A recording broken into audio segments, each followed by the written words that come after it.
We have already looked at the meaning of rapport and explored some of the ways, including matching and mirroring, that can help us develop rapport. In this video, we are going to take the next step and look at pacing and leading. Let us start with pacing first. By definition, pacing is the process of moving as the other person moves. It is about reducing differences and increasing similarities between yourself and others. Have you been able to notice how with matching or mirroring, what we were really doing was pacing the other person? So, by pacing, among other things, the physiology and tonality of the person we were communicating with, we can make ourselves most like them and thus generate rapport without them becoming consciously aware of the process. When I learnt about pacing, the question I had in my mind, which you may also have, was why are we doing this? What do we plan to achieve? Or what is the outcome we are looking for? The objective of pacing is to lead. Let us first understand what leading is.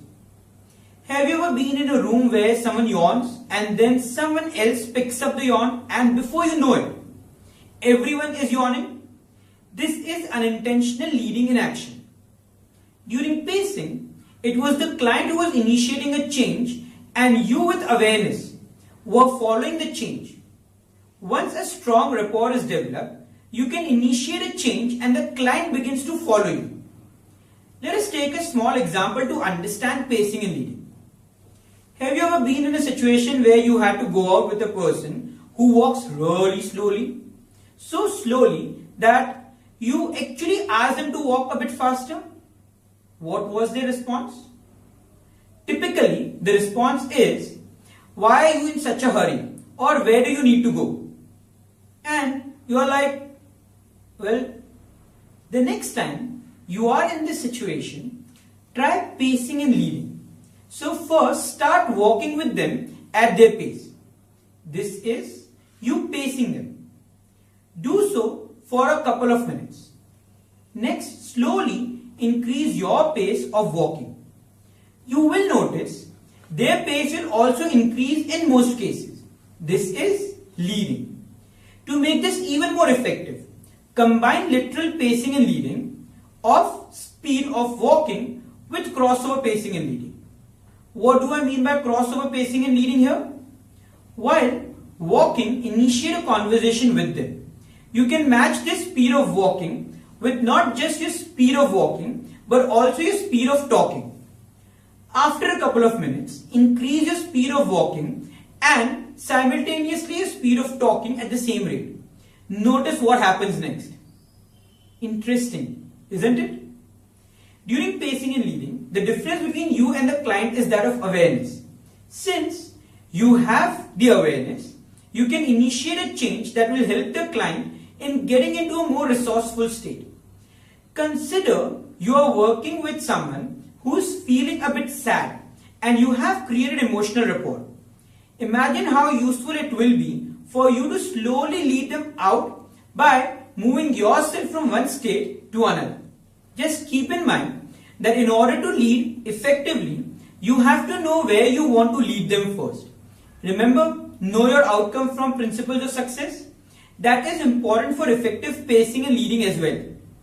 Knowing your outcome will also help you understand what aspect of the client's behavior you may choose to pace. Once you are able to pace a person effectively, you are able to lead them relatively easily. In fact, pacing and leading is a very natural phenomenon. Have you been in a situation where you and your friend were sitting opposite to each other, comfortably leaning on your chairs while having a conversation? Then, almost simultaneously, the two of you lean forward to pick up your drink or as if to say something important. This is an example of pacing and leading. Another example is when people are verbally fighting with each other. You can literally notice them pacing and leading each other to higher volumes. This is how we at times pace and lead others without conscious awareness in ways that leads to problems. You can use pacing and leading with conscious awareness in the same situation to resolve the problem as well. How would you do that? When someone speaks to you at a higher volume, pace their volume with a word or two and then lead them by following the louder word with a sentence in a softer volume. You would be pleasantly surprised with the results at most times. What really happens is that when you raise your volume to their level, you have paced them and also demonstrated that you are not weak. And when you follow that up with a sentence in a softer tone and volume, you lead them into a different way of talking. Plus, many a times you end up surprising them with the change in volume and tone. They are not sure what happened, which makes them focus more on what you are about to say. Another example of pacing and leading in a therapeutic setting is to help the client relax. You can do so by pacing and leading a person's breathing pattern. So when a client visits you for a session, you can ask them to think about their problems for a couple of minutes. It is like asking them to do introspection. Notice their breathing pattern. You may notice the client breathing shallow. Pace the breathing pattern for some time. Once you notice that you are able to pace their breathing pattern without conscious effort, you have developed rapport. It is now time to lead. Slowly make your breathing deeper. Notice the client's breathing pattern. You will notice their breathing becoming deeper as well. As the breath becomes deeper, you will generally notice the client beginning to relax. If you are someone with the knowledge of body language and you notice that the client's posture is that of someone who is closed, then you could also use pacing to establish rapport and then lead them into a more open posture. Please be careful when using body language because it can be at times misleading, especially when only certain aspects of the behavior are being observed, and that too without context. Take the example of someone who sits with their hands crossed. Many interpret this posture and conclude that the person is closed. This is not necessarily true, is it? The person may just be more comfortable with their hands crossed, or he may be feeling cold. So with body language, like all other things where you are using your interpretation, be a bit careful. Now, once you start using pacing and leading, it is amazing what you can do with this.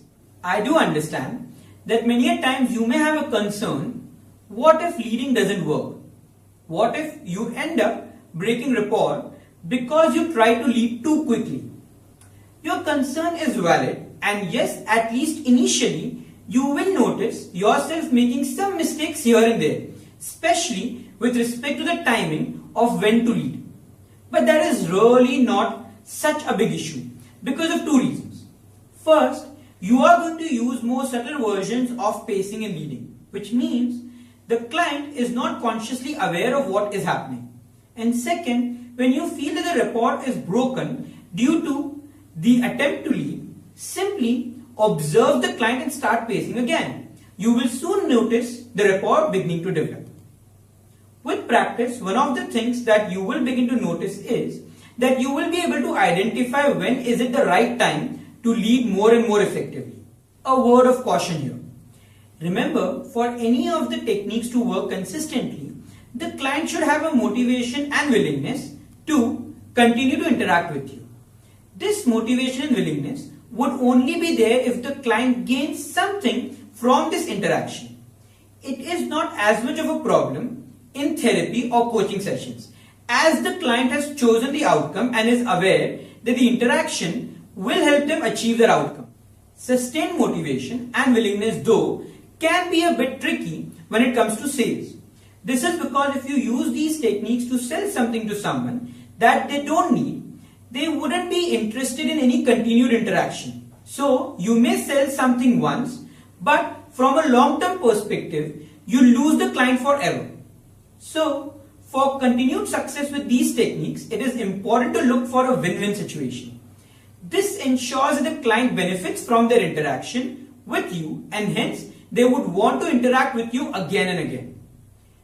Now, before you go to the next video, I would like you to think about a couple of instances from the past in which you would have benefited by using pacing and leading. These instances would be with your friends or family, with those who are senior to you or with your subordinates or maybe with your clients.